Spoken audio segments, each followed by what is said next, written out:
पहाड़ सी अडिग चौमी मी कभी निहारी चौ सर्यमुंत मेरो नो उत्तराखंड की नारी छो मुगलो नाक कटण वाली रानी कर्णवंती छो दारू ठेको ते फूकण वाली मीत टीचरी माई छो पहाड़ सी अडिग चौमी मी कभी निहारी छो सर्यमुंत मेरो नो उत्तराखंड की नारी छो। मूल रूप से मैं रुद्रप्रयाग रणवाल छो और जो मेरे मैथ च उच जकुल ब्लॉक में हिवना गांव की थपला नौनी छो मैं जोशी बुआरी छो बरदार पट्टी में ससुराल च मेरो जोशी परिवार छन और वर्तमान समय में मैं पहले शिक्षा दीक्षा मैंने उत्तरकाशी में पढ़ी। मेरे पिता जी सबसे बड़ी संतान छो मैं। मेरी माँ बहुत ही धार्मिक प्रवृत्ति की मालिक छा। मेरे पापा जी डॉक्टर छा। मेरे पापा भी सेवा करता था और माँ भी सेवा करती थी। माँ गांव में रहती थे और हम लोग मतलब उत्तरकाशी में पापा दड़न था। हाँ तो फिर पापा दड़ी रहन शिक्षा दीक्षा उत्तरकाशी में हुई। 12वीं की पढ़ाई हुई मेरी उत्तरकाशी में। उसके बाद में देहरादून आई हूँ। देहरादून बेटे मैंने MKBD में BA करी। तो वे जमाना में नौनी की शादी जल्दी होती छे तो BA करते करते मेरी शादी हुई। बस BA करी फिर उसके बाद शादी हुई तो घर परिवार तो की जिम्मेदारी। बचपन से ही आप ऐसी थी बिल्कुल लोगों से पंगे लेने वाली या बाद में ही आप ऐसी नहीं बनी? नहीं मैं पंगे तो आज भी नहीं लेती किसी से। मैं लड़ाई झगड़े से बहुत दूर रहती हूँ। मुझे लगता है जो काम प्यार से हो सकता है लड़ाई झगड़े से कोई समाधान नहीं किसी बात का। ओ जस देना होली का गाने सा जो जस देना मोरी का नारेणा जो जस देना बदरी के दारा जो जस देना हरि का हरि द्वारा। समय रील बनाने में लड़कियां लगी रहती हैं ये कुछ भी है और ज्यादातर समय इसमें बर्बाद होता है। या हम टीवी देखेंगे या हम खाली रहेंगे तो हम लोग फोन में लगे रहेंगे। मेरा मानना है कि हम अपने जीवन को सकारात्मक कामों में लगाएं। हम योग कर सकते हैं। हम किसी को निशुल्क भी तो सिखा सकते हैं। किसी को बैठ जाओ किसी के पास बातें करो। पहले ज्वाइंट फैमिली होती थी एक साथ लोग बैठते थे मजा आता था अपने सुख दुख की कहानी लोग लगाते थे। आजकल छोटी छोटी बातों में लड़ाई झगड़ा होता है। तो ये क्या एक तो संस्कारों की कमी हो गई हमारे अंदर। दूसरा क्या है कि हमारे अंदर सहन शक्ति खत्म हो गई। सहन शक्ति होनी बहुत जरूरी है। अगर आपके पास सहन शक्ति है तो आप दुनिया की कोई भी फतेह हासिल कर सकते हो। तो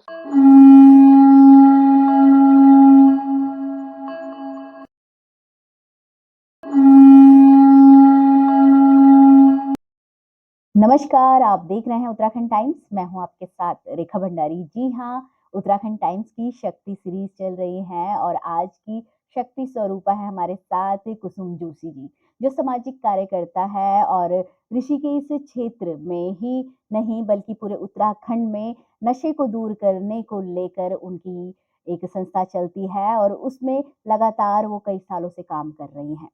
तो कहाँ से उनको प्रेरणा मिली कि समाज की इन बुराइयों को भी दूर किया जाए, हम इस तरह से दूर करें, वो लगी हुई हैं। आज इसी टॉपिक के साथ उनसे बात करते हैं और जानते हैं कि कौन सी शक्ति ने उनको प्रेरित किया।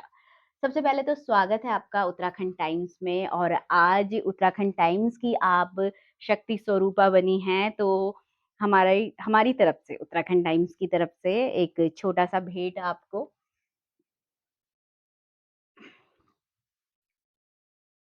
बहुत बहुत स्वागत है आपका उत्तराखंड टाइम्स में। और उत्तराखंड टाइम्स की शक्ति सीरीज का यही उद्देश्य है कि जो हमारे जो बच्चे हैं, जो हमारी जो दर्शक हैं, उनको पता चले कि कौन सी शक्ति, हमारी जो शक्तियां हैं उनको प्रेरित करती है अच्छे कामों के लिए, जिससे कि वो भी प्रेरित हों और जो समाज की जो बुराइयां हैं उनको मिटा सकें।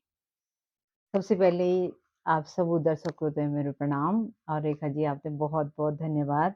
मैं माता रानी से प्रार्थना कर दूँ कि सभी का जीवन मंगलमय हो और ये नवरात्र चल रहा आजकल हमारा उत्तराखंड में, पूरा भारत में। सभी ते पुनः मैं बहुत-बहुत बधाई देंदू। आपन पूछी कि कैसे ये शुरुआत हुई, तो 2010 में मैं इस जहाँ पे मैं रहती हूँ श्यामपुर ऋषिकेश में, तो वहाँ पे मुझे महिला मंगल दल का इस गाँव का अध्यक्ष बनाया गया था। और थोड़ा-सा बहुत ही ज़्यादा शर्मीला स्वभाव था। मैं सिर्फ़ सीमित रही अपने परिवार, अपने बच्चों तक। पर घर देखा, परिवार देखा, उससे आगे मैंने कुछ देखा नहीं था। लेकिन एक मन में एक रहता था कि कुछ करने की ऐसी भाव था, लेकिन मैं उन महिलाओं को कहना चाहूँगी कि एक बात थोड़ी-सी मुझे प्रॉब्लम हो गई थी कि मेरे हस्बैंड मुझे टाइम नहीं दे पाते थे, बहुत बिज़ी रहते थे वो, तो मुझे इतनी दिक्कत हो गई थी, बच्चे पढ़ने चले जाते थे, मुझे इतनी दिक्कत हो गई, तो मैं खुद ही मुझे लगता था कि सब कुछ खत्म हो जाएगा, जैसे डिप्रेशन की प्रॉब्लम मेरे अंदर आ गई थी। कुछ इधर-उधर डॉक्टर पे भी गई, तो उन्होंने कहा था कि आप कुछ ऐसा काम करो कि ताकि आपका ध्यान इन चीज़ों से दूर हो। तो मैं धीरे-धीरे समाज के बीच में जाने लगी। तो हमारे गाँव की कोई महिला हैं, सुनीता जी, उन्होंने मुझे इस गाँव की ज़िम्मेदारी दी और वो मुझे अपने साथ इधर-उधर ले जाती थी। तो मैं उनके साथ जाती थी, मैं देखती थी संघर्ष कैसा होता है। तो मैंने धीरे-धीरे जब मैंने काम करना शुरू किया, तो शुरुआती दौर में थोड़ी दिक्कत मुझे हुई, लेकिन जब मैंने काम किया तो वो मेरे को ना, मैं उन महिलाओं को कहना चाहती हूँ जो अंदर रहती है अपने घरों में, मैं चाहती हूँ वो बाहर निकलें और उनके अंदर एक तो कॉन्फिडेंस आएगा, दूसरा जो अंदर हमारे बहुत सारे प्रॉब्लम हो जाती है वो दूर होंगी। तो मेरे से उसके बाद क्या हुआ कि मैं मेरे अंदर जो भी प्रॉब्लम थी वो धीरे-धीरे दवाई का काम इसने किया, समाज सेवा ने। हालाँकि बहुत बड़ी चुनौती थी, मैं आपको बता नहीं सकती हूँ। शुरुआती दौर में जब मैंने काम किया तो सबसे पहले मुझे अपने घर का विरोध सहन करना पड़ा। मेरे हस्बैंड कहते थे कि तुझे ये सब करने की ज़रूरत नहीं है, क्योंकि वो बहुत अच्छे पद पे हैं और अपने बच्चों को देखो, अपने परिवार को देखो। लेकिन जब मैं समाज के बीच में गई, मैंने लोगों की प्रॉब्लमें देखी, मुझे लगा मेरी तो कोई भी प्रॉब्लम नहीं है ऐसी।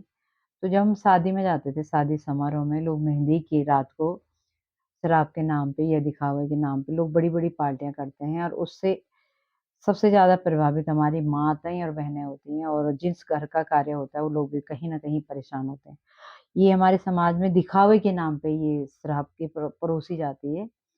अब देखा जाए तो नशा किसी भी परिवार, किसी भी समाज के लिए अच्छा नहीं होता। इसका गलत असर एक पूरे परिवार को सहना पड़ता है, इसकी जो दिक्कतें आती हैं और ख़ामियाज़ा पूरे समाज को उठाना पड़ता है। एक माँ के रूप में अगर कोई किसी महिला का बेटा अगर नशा करता है, तो उसकी माँ परेशान होती है और अगर पति नशा करता है, तो महिला परेशान होती है और कहीं किसी महिला का भाई नशा करता है, तो बहन परेशान होती है और अगर किसी बच्ची का पिता अगर नशा करता है, तो कहीं न कहीं एक बच्ची परेशान होती है। तो वो मैं देखती थी देर रात तक लोग शराब की पार्टियाँ कर रहे हैं और उसके बाद वहाँ लड़ाई-झगड़ा हो रहा है।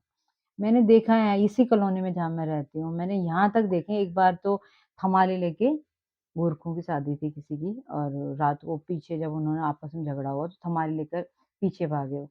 तो यंग जनरेशन ज़्यादातर झगड़ा वही लोग करते हैं, तो बहुत ही गंदी परंपरा है कि टेंट के अंदर तो हमने शराब के आयोजन कर रखा है और हमारी माताएँ-बहनें दिन में कीर्तन भजन करती हैं और रात को हमारे ही पति वहाँ पे जाके शराब की पार्टियाँ करते हैं और सबसे बड़ी बात ये है ना कि बोलते हैं कि क्या व्यवस्था है? ये नहीं देखते उस परिवार की समस्या क्या है? बहुत सारे परिवार ऐसे होते हैं, उनकी आर्थिक स्थिति इतनी अच्छी नहीं होती, लेकिन मजबूरी में या दिखावे के नाम पे उन लोगों को ये सब करना पड़ता है। तो होता क्या था कि पिताजी की जो पार्टी है वो टेंट के अंदर, छोटे बच्चे की पार्टी टेंट के पीछे, कहीं दादाजी की पार्टी चल रही है। तो मुझे लगा मुझे इसका विरोध करना चाहिए, तो मैं कुछ महिला की मैंने एक टीम बनाई 2015 के आस-पास। अ, पहले से ही मैं काम कर रही थी 2010 में, लेकिन 2015 के बाद तो मैंने पीछे मुड़ के नहीं देखा। मैं मातृशक्ति के साथ लोगों के घर-घर में जाके जहाँ पे शादी होती थी, अपने आस-पास पड़ोस में और जितने भी कार्ड आते थे उनको इकट्ठा करके उनके घर पे जाते थे। उनको हाथ जोड़ के मैं निवेदन करती थी कि आप ये गलत परंपरा को मत परोसो। तो महिलाएँ तो हमारे साथ देती थी, लेकिन जो पुरुष समाज था, वो कहीं न कहीं वो नाराज़ हो जाता था हमसे। तो मेरे साथ कहते हैं ना हर अच्छे काम के लिए समाज की प्रताड़ना, अवहेलना, बहिष्कार सब कुछ सहन करना पड़ा। तो जब मैंने काम शुरू तो कर दिया, मुझे ये नहीं पता था इसका परिणाम होगा परिणाम क्या? क्या होगा? लेकिन मेरे साथ ऐसा हुआ मैं अकेले बहुत रोई हूँ, बहुत ज़्यादा। लेकिन धीरे-धीरे जो समाज इसमें की धमकियाँ भी आपको मिली हाँ, होगी? मेरे को एक बार शराब माफ़िया की धमकी 2012 में रात को मेरे को देर रात को फ़ोन आया था कि हमारे यहाँ शराब की पार्टी है, आपको जो करना है कर लो, उखाड़ लो आप। तो मैं रात भर सोई नहीं और मैं अगर घर में बताऊँ तो घर की डाँट खाऊँ, अगर मैं बाहर शेयर करूँ तो बाहर मेरी हिम्मत ही नहीं कि मैं दूसरों को अपने हस्बैंड से बिना पूछे बाहर बताऊँ। बहुत सारे लोगों ने हमारे यहीं का व्यक्ति है वो जिसने मुझे धमकी दी थी।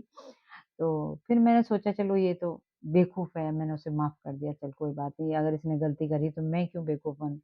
ये समस्याएँ आई मेरे साथ में लेकिन धीरे-धीरे बस एक ईश्वर के प्रति मेरा एक समर्पण था कि अगर मैंने ये काम उठा दिया है, तो मैं पीछे मुड़ के नहीं देखूँगी।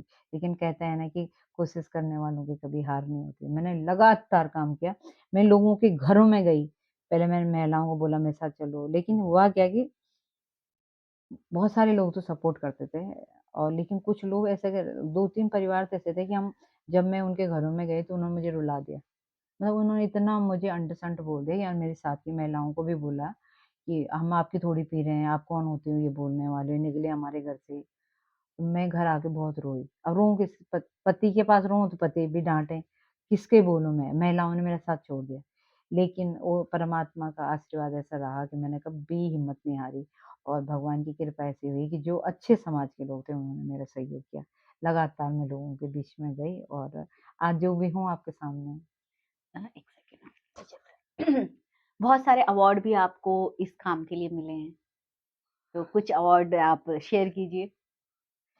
ज़रूर, मैं 2015 से लेके नहीं सॉरी 2012 से लेके मुझे लगातार अवार्ड मिले हैं। मुझे रमेश पोखरियाल जी ने सबसे पहले सम्मानित किया था, त्रिवेंद्र जी ने सम्मानित किया था, उत्तराखंड की राज्यपाल जो मौर्य जी हैं उन्होंने सम्मान किया था और उत्तर प्रदेश सरकार ने भी मुझे सम्मानित किया और मुझे राष्ट्रीय और अंतर्राष्ट्रीय अवार्ड बहुत सारे मिले हैं। तो सम्मान तो एक दायित्व होता है, जितने सम्मान मिलते हैं उतनी हमारी ज़िम्मेदारी ज़्यादा ज़िम्मेदारी बढ़ बढ़ती जाती जाती है। है। हाँ। लगातार मेरा ये रहता है कि जैसा मेरे समाज अपने बच्चों के प्रति मेरा एक लगाव है, मेरा काम है, मेरा ये रहता है कि ये जैसे मैं अपना घर का काम करती हूँ, समाज के प्रति भी मेरी एक ज़िम्मेदारी मैंने कभी नहीं सोचा मुझे क्या हासिल होगा, लेकिन मुझे बहुत कुछ समाज ने दिया। तो अच्छा लगता है मुझे जब मुझे दूरस्थ क्षेत्रों से मुझे कुमाऊँ मंडल से फ़ोन आता है, कितनी मुझे शादियाँ आपने बिना शराब के करवाई है, कोई गिनती है? मुझे लगता है कम से कम 20-25 हज़ार शादियाँ हो चुकी होंगी। 20-25 हज़ार 25,000 शादियाँ शादियाँ अभी तक बिना नहीं कॉकटेल पार्टी के, जिसके सिर्फ़ बगैर तो शादियाँ ही नहीं होती। सिर्फ़ मेरे हाथ जोड़ने से, रिक्वेस्ट करने से। देखिए हम मेरे को कोई अधिकार नहीं है मैं मना करूँ किसी को मत पियो। लेकिन जब आप अच्छा काम करते हो तो पहले लोग देखते हैं कि ये हो क्या रहा है। तो तमाशाबीन बनते हैं लोग, लेकिन जब आप अच्छा काम करते हो तो ऐसा नहीं है, ईश्वर ऊपर वाला देख रहा है कि आप कर क्या रहे हो।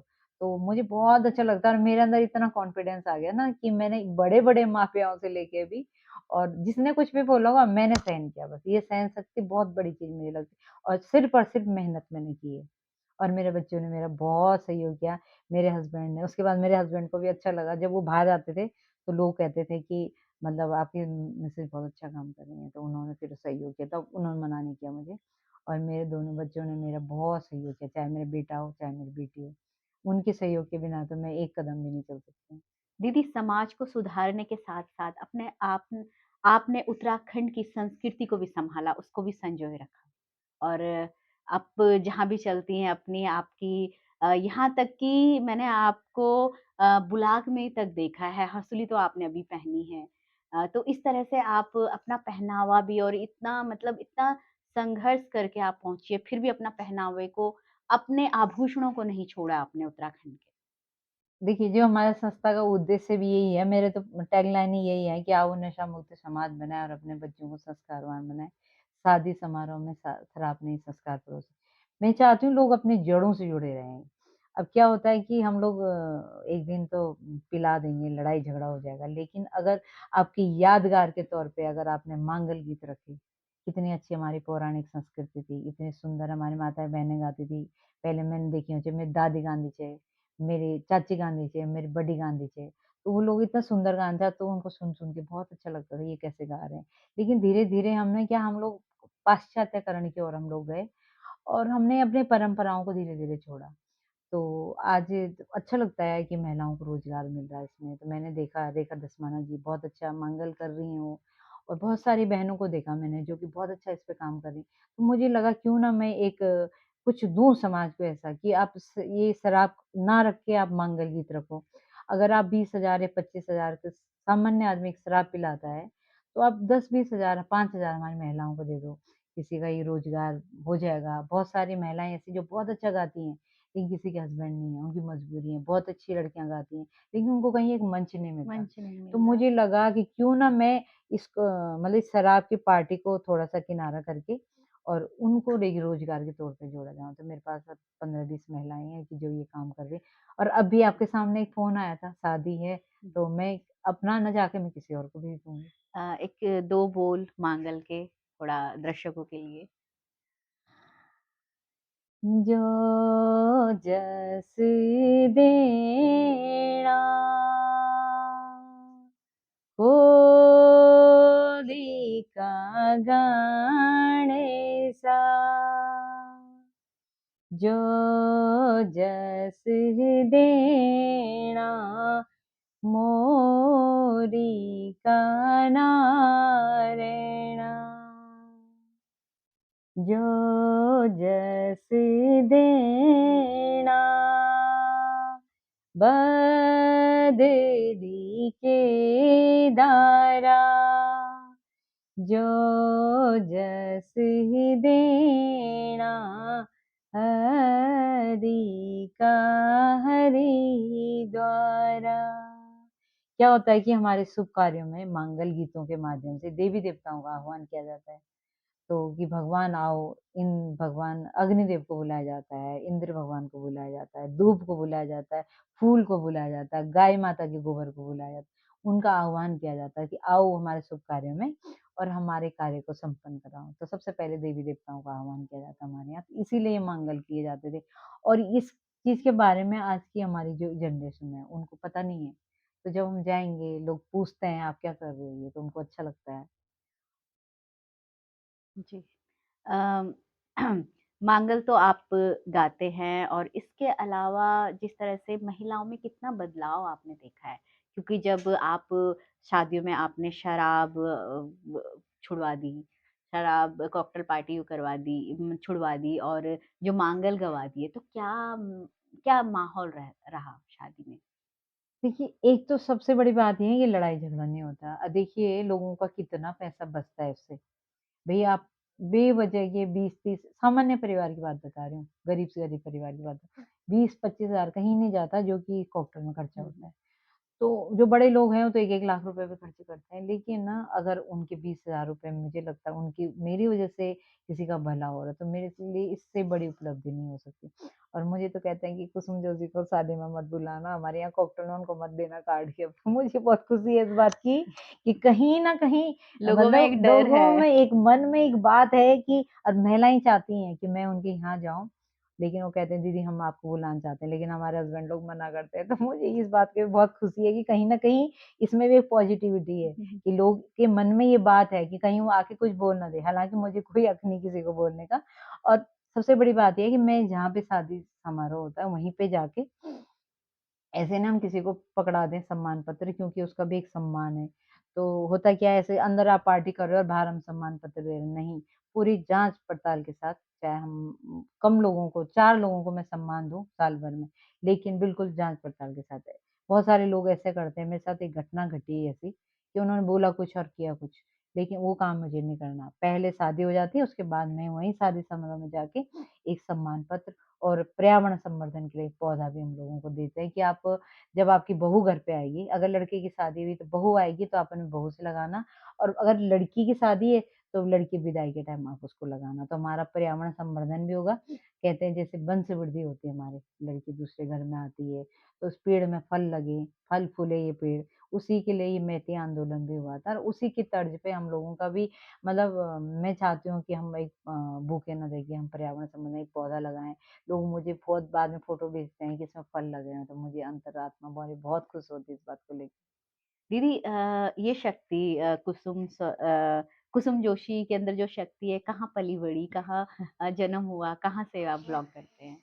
मूल रूप से मैं रुद्रप्रयाग रणवाल हूँ और जो मेरी मैथ च उच जकुल ब्लॉक में यूना गाँव की थपलियाल नौनी छू मैं।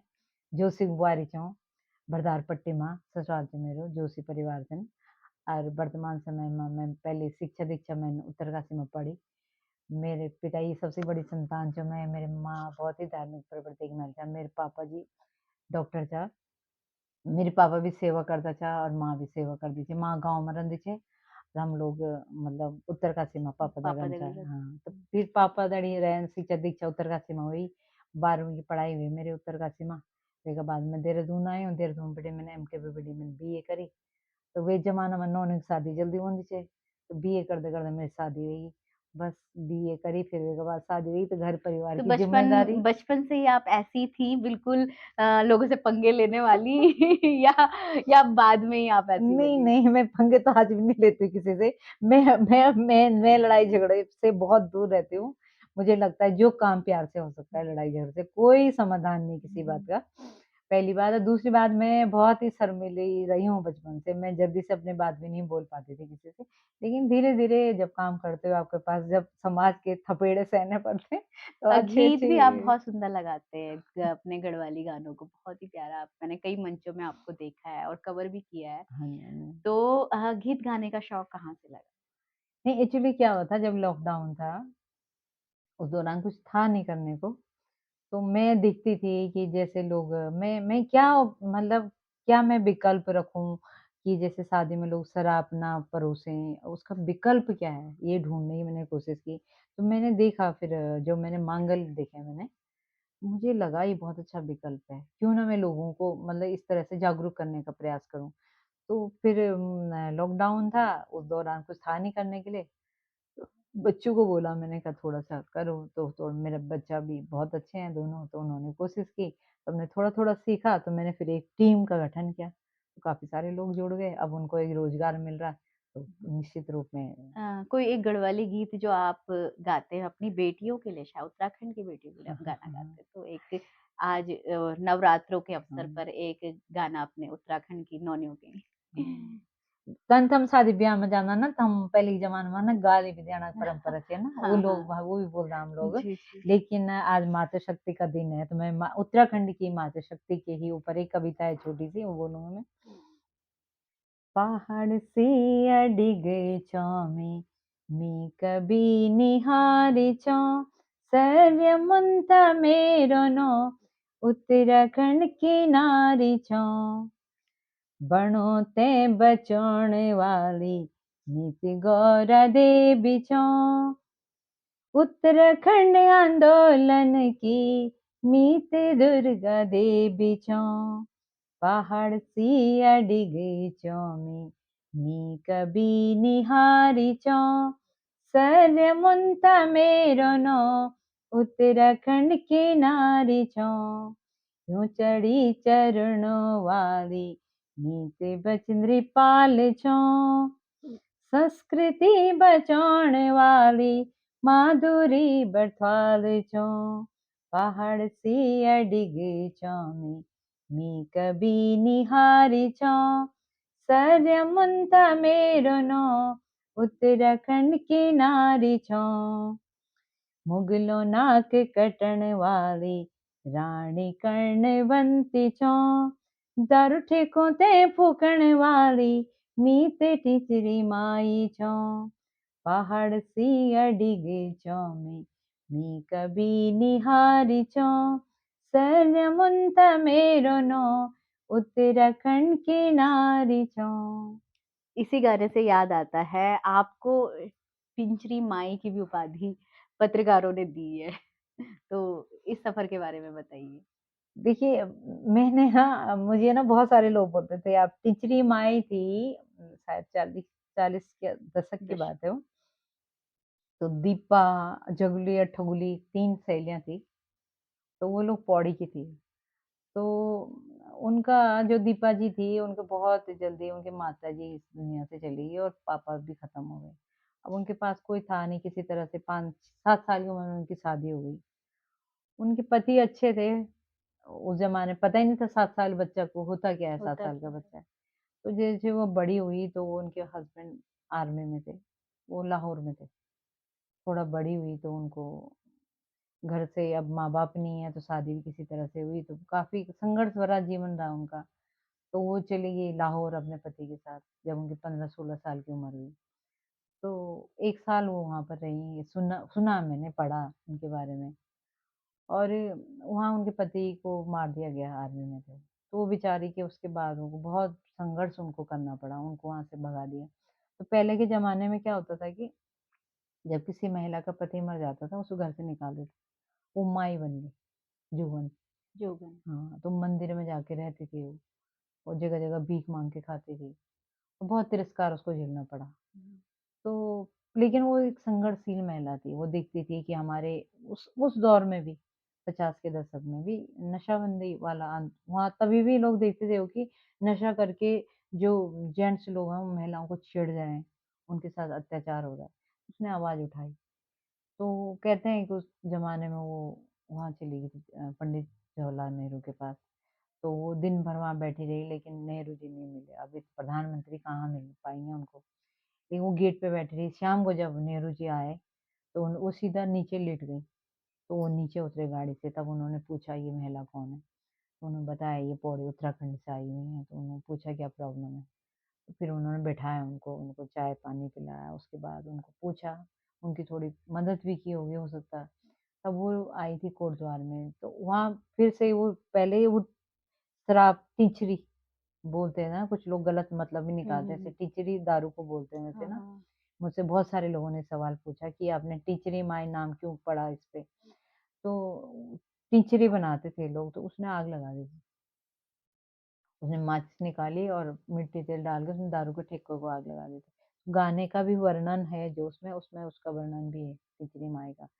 तो तब से उनका नाम टिचरी माई पड़ा। तो बहुत सारे लोग हैं जो टिचरी माई बोलते हैं, बहुत सारे लोग तिलोरी तोली बोलते हैं, बहुत सारे झांसी की रानी बोलते हैं। तो होती है, थोड़ी बहुत दिक्कत होती है, लेकिन मुझे लगता है अब कोई दिक्कत नहीं है।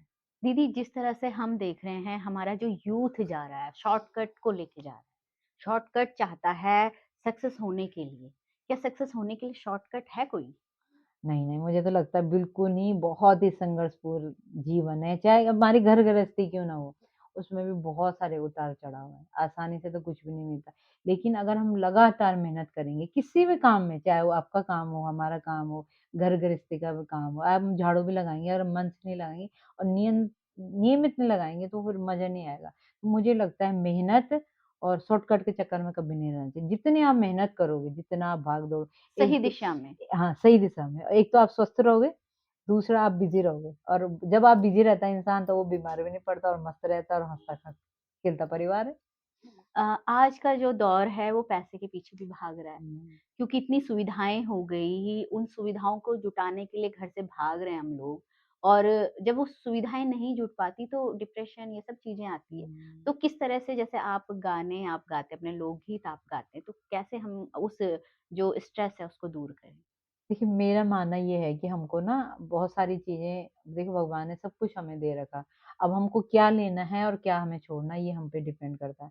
आजकल की जो जनरेशन है फ़ोन पे ज़्यादा टाइम टाइम बर्बाद करती है। तो एक संदेश आपकी तरफ से आज की जो शक्तियाँ हैं हमारी छोटी-छोटी, बड़ी जितनी जो लोग हमको देख रहे हैं, तो उनको एक संदेश आपकी तरफ से किस तरह से अपने जीवन को जिएँ कि वो जीवन हमें सक्सेस भी मिले और हम खुश भी रहें? सबसे पहले तो मैं आपको बहुत-बहुत धन्यवाद करूँगी कि आपने अपना कीमती समय निकाली हमारा वास्ता। मैं आज के बच्चों को ये संदेश देना चाहूँगी कि अपने सबसे पहले तो अपने माँ-बाप, अपने गुरुजनों का, अपने बड़ों का कहना मानना बहुत ज़रूरी है। वो हमारे संस्कार हैं, वो हमारी जड़ें हैं। और ये है कि कभी भी जैसे हम लोग उत्तराखंड के लोग हैं, तो हम लोगों को अपने गाँव वगैरह भी जाना चाहिए। और जैसे पुरानी चीज़ें जितनी खूबसूरत होती थी, उन चीज़ों को भी हमें देखना चाहिए। और बच्चों को तो ये कहूँगी कि माताएँ अपने बच्चों को विशेष ख़्याल रखें, शॉर्टकट से थोड़ा-सा दूर रहें, मेहनत करें। मेहनत का कोई विकल्प नहीं है, आप मेहनत करेंगे तो आप सफल होंगे। और बच्चों को बहुत-बहुत आशीर्वाद है और अपने मेहनत करो, आगे बढ़ो और अपने परिवार का, अपने देश का, अपने राज्य का, अपने गाँव का नाम रोशन करो। अ, इसी संदेश के साथ आपसे विदा लेना चाहेंगे कि मेहनत करना चाहिए, जो जिस फ़ील्ड में भी आप जाना चाहते हैं, जो भी आप करना चाहते हैं, उसके प्रति आपका जुनून, आपकी मेहनत ही आपको सफलता तक पहुँचाती है और यही हमारा जो ये शक्ति जो सीरीज़ चल रही है, तो इस शक्ति सीरीज़ का यही उद्देश्य है कि आप जो भी आपके मन में जो तनाव है, जो डिप्रेशन है, उससे दूर होके और जो सही चीज़ है, उसकी तरफ आप बढ़ें।